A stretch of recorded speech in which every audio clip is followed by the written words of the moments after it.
Getting to 10% body fat is a goal many people have. But what tends to happen once you reach 10% body fat? You may think, let's see if I can lean down even more.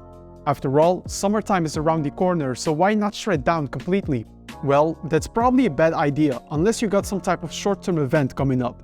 While it may sound cool to be around 8% body fat, there are some serious consequences of maintaining such a low body fat percentage for natural trainees. There's a good amount of research on this, but I can also speak from personal experience. Last year I cut down to about 10% body fat and was curious to see what would happen if I continued cutting down. And in essence, energy levels dropped, muscles started looking smaller, mood was overall down, and I felt constantly hungry. This is a known phenomenon in sports sciences and it relates to the theory of having low energy availability. Low energy availability is a state in which your body does not have enough energy to support all physiological functions for optimal health. The effects of low energy availability are different from those of a calorie deficit. We know that when you are in a calorie deficit, you consume fewer calories than your body needs in order to burn fat. This reduced calorie intake can result in some hunger and slightly lower energy levels. But generally speaking, the physical effects of a calorie deficit are mild as long as you still have a good amount of body fat to lose. If you already are quite lean at 10% body fat and then aim to have a calorie deficit for more fat loss, this is where you risk low energy availability and your body will really start fighting against fat loss. The human body is a machine optimized for survival. So if your body notices that it's running out of its fat reserves, it will start slowing you down to avoid reaching dangerously low body fat levels. That's why the leanest state you can realistically achieve is typically not the body fat percentage in which you feel the strongest. At your lowest capable body fat, your body will start down-regulating reproductive hormones like testosterone, your performance in the gym drops, and you have more of a food focus. Even the immune system is impacted. More frequent illness has also been reported as a symptom of low energy availability. The tricky part about being significantly below 10% body fat is that it also takes a while for your body to recover from being this lean. Even if you increase your calories back to maintenance at a very low body fat, low energy availability remains.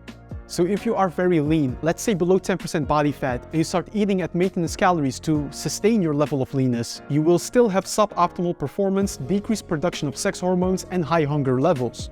Only once you purposely gain fat to get out of that very low body fat percentage, the negative effects of low energy availability start reversing. The key takeaway is that if you maintain a body fat percentage that's lower than what your body wants, there are health and performance consequences. This is also why you hear bodybuilders often say that they don't feel good at the end of their prep. We actually are able to train harder and feel stronger if we have a healthy buffer of body fat. Now, I must mention that low energy availability is not something you reach by accident if you lose 5 pounds to fit into some new pair of pants. This video is relevant for those that are already lean and want to get absolutely shredded. Keep in mind that your body is not designed to rock that shredded look year-round. So if you try to look shredded all the time, you will probably feel crappy as a result of it. To maintain being below 10% body fat, you often will have to eat less than your body needs to optimally support your health. You may now also ask yourself, how do I know whether I have gotten too lean and risk low energy availability? In the scientific literature, low energy availability is often defined as lean individuals having a calorie intake that's lower than 25 to 30 calories per kilogram of their fat-free mass. But of course, calorie needs are quite individual, so instead of only looking at the numbers, we also want to look into the symptoms. Are you an athlete and are you experiencing reductions in performance, have lower libido, focus more on food, and are getting ill more often while maintaining a low body fat percentage? You may be too lean for your body. In this case, you can benefit from increasing calories and maintaining a higher weight for your health. As mentioned earlier in the video, low energy availability will not be a problem for the average person since the average male walks around at 18 to 20% body fat.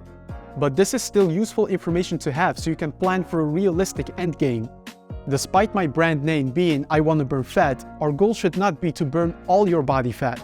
A healthy body fat percentage is imperative for your health and muscle growth long term. Also, I've been focusing this entire video on male body fat percentages, but just for reference, for females, about 18% body fat will be considered a similar level of leanness as 10% body fat for men, as females need to carry more essential fat than males. So aiming to maintain lower than 18% body fat long term is also not considered healthy for females. And that was it for today's video. I hope you now have a better understanding on why getting leaner is not always better. As usual, if you have any questions, feel free to leave them in the comments below. Also, if you found this video helpful, then leave me a thumbs up, subscribe to the channel if you haven't yet, and I will see you in the next one.